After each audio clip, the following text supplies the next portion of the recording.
Good evening and welcome to Newsbite. I'm Hannah Durnford and making the headlines this week. Market building officially reopened. St Helena joins the Scott Kelby Worldwide Photo Walk. Teacher Appreciation Week underway. Cancer Support and Awareness Group hosts Colour Dash. CCC hosts monthly tea parties for clients. SAMS presenter raises money for charity. And your weekly sports updates. After a long wait, the market has now been officially reopened. People gathered in the newly refurbished building on Friday to see speeches from various senior officials, the Governor, and a blessing from Bishop Fenwick. Our reporter Andrew Turner attended the event. Meryl Joshua, ESH Projects Manager, gave an opening speech in which he praised the efforts of ESH, ProUp and Ambledale Workshop. He thanked the public and store owners for their patience during the project and pointed out that the new building will provide a place for both social and economic growth. Further speeches were made by Councillor Lawson Henry and Governor Lisa Phillips. In the last year, assets continued to strengthen representation of the private sector and the community in its board and subcommittees, and we would once again call on the community to come forward with suggestions of initiative or projects they would like us to undertake. During the Governor's speech, she outlined the new plans from SHG to provide financial support to businesses that have been affected by the airport delay.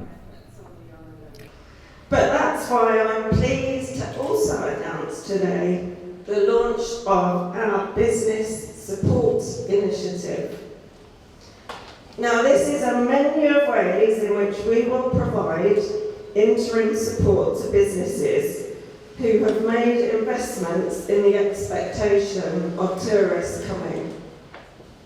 I hope that this will demonstrate that we're committed to supporting businesses on the island as we all work towards economic development that everyone can benefit from. And I'm sure that you'll notice there are leaflets around here that we can give out about this new and important initiative. Thank you. After a blessing from the Bishop, gifts were presented to the store owners.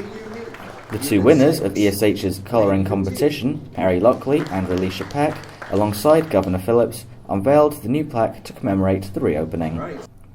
Business owners Giselle Richards and Carl Francis spoke out in support of the changes, saying that the new facilities gave better display space and a central location in town that made it easy for customers to find them. I think this has been a fantastic occasion, our reopening. It's been a really good turnout, so I'm very impressed with it. It's nice to see so many people looking to see what units are open and what we have to offer.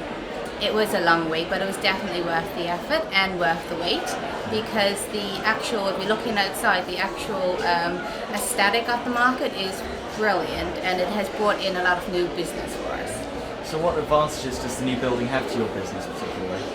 To our business, particularly, it gives us a Jamestown presence, and it gives us a lot more space to be able to display our products and be able to meet customer needs.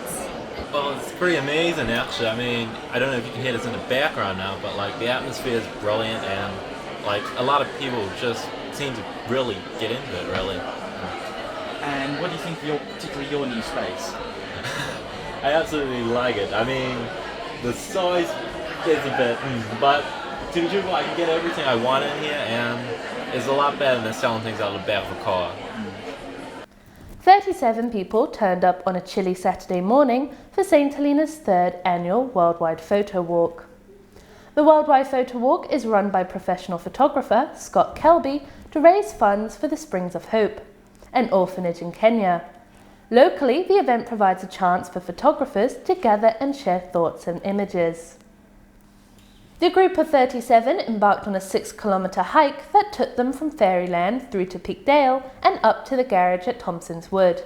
There were some brave souls who continued the walk back along to the starting point at Caissons, but for many the walk ended at the garage. The weather was fair and the route provided a perfect opportunity for photographers of varying abilities to capture the stunning views, made up of rolling pastures, rock formations and a bird-eye view of the coast. Following the walk, the group made their way to Richard's Lodge in St Paul's for refreshments and a chance to mingle with fellow walkers and photographers while sharing images. Those who completed the walk are now invited to submit their photographs to St Helena's Tourism local competition. The owner of the winning image is set to receive a prize sponsored by St Helena Tourism. Teacher Appreciation Week started on Wednesday with special assemblies taking place in all schools. This isn't the first time this has been celebrated on Ireland. We caught up with Director of Education and Employment, Shirley Waller, and Assistant Director of Schools, Wendy Benjamin, who told us a bit more about this special week. Hi, we're inviting everybody to join us in celebrating St. Helena's Teacher Appreciation Day for 2016 on Wednesday, October the 5th. This is our second year in St. Helena celebrating Teacher Appreciation Day. We launched this last year as a way to show our appreciation for our teaching staff and the wonderful work that they do in supporting our children in St. Helena. But it's also International Teacher Appreciation Day on Wednesday. So we'll be joining with people all over the world and saying thank you to our teachers. And we want to encourage parents and students and everyone in the community to recognize how much teachers contribute to St. Helena and just take the opportunity to say thank you, we appreciate you. As part of the celebrations this year, we've extended from a day and we're doing some celebrating over the week. So throughout the week, schools are going to have open days where members of the public who are interested in a career in teaching can come into schools and see what a teacher's life is like. We're also involving PTAs. They're hosting school assemblies and supporting our teachers and thanking them for the work that they've done. And hopefully also the governor is going to be hosting an event to celebrate and appreciate our teachers this week. A month of awareness for deadly disease cancer took off with a dash of colour at the Cancer Support and Awareness Group's launch event. Get ready for takeoff on Friday. As the sun set over the seafront, 7 teams of 4 took part in a novelty colour dash, which saw them complete a very basic novelty sports circuit before sack jumping through a corridor of spectators armed with bags of coloured powder. Kids and adults alike took great delight in dousing the competitors, who eventually emerged from the dreaded corridor in a mess of colour before crossing the finish line. It was Team Cougar Town who came first. However, the underlying purpose of the event was not about winning, it was about doing something fun to raise money for a worthy cause.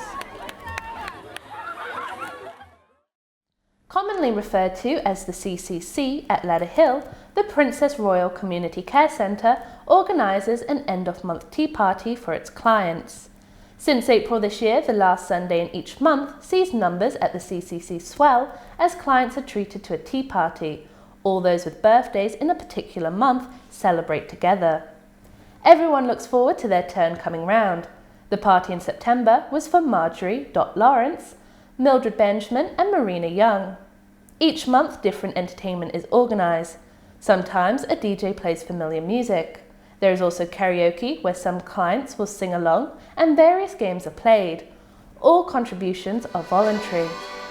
On Sunday the 25th of September, a group of dancers were invited to display sequences they practice. This went down a treat. Performances included barn dance, Valletta, Gay Gordons and Pele Glide, which can be done by a couple or by an entire line of dancers side by side. Ladies wore long dresses and gentlemen were also suitably attired. Clients needed no encouragement to join in.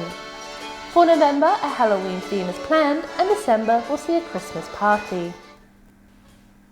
This month is Cancer Awareness Month here on St Helena. There is an array of activities happening on the island to raise awareness of the deadly disease. From the colour dash last week to the spectacular carnival next week. But among these big events, there are other people doing small things to make a big difference. One of those people is our very own presenter here at SAMS, Jane Durnford. She told us about what she has planned. Hello, I'm Jane Durnford and I'm shaving all my hair off on Friday the 14th of October.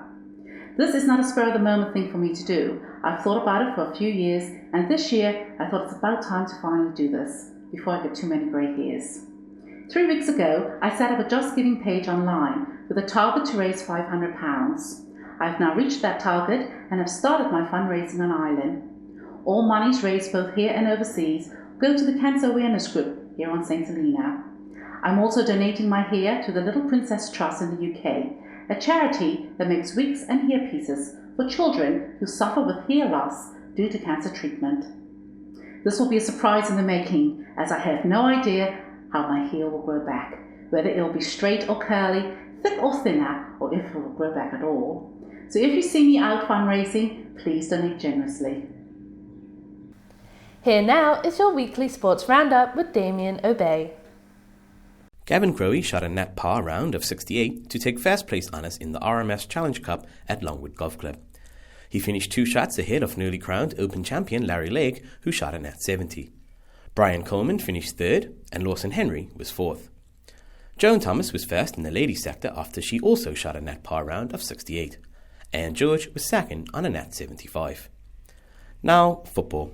The 2016 Football League has now been running for 19 weeks. Just 1 more week remains. Only 2 games were played on the weekend. Rovers took another step towards league glory with victory over Fugees in the first match. Man of the match Rico Benjamin netted 4 goals, and fellow attackers Ross O'Dean and Ronan Lake both finished the match with hat-tricks. Crusaders pulled off a shocking 2-1 victory against Axis in the second match. Simon Bennett gave Axis the lead midway through the first half. However, former Axis winger Dane Wade led a comeback for Crusaders in the second. He hammered in a brace that ensured his team picked up their second consecutive victory and finished their league campaign on a high. Crusaders' Gibby Young rode back the years to scoop the Man of the Match award. His partner, Reece Francis, was Young Player of the Match.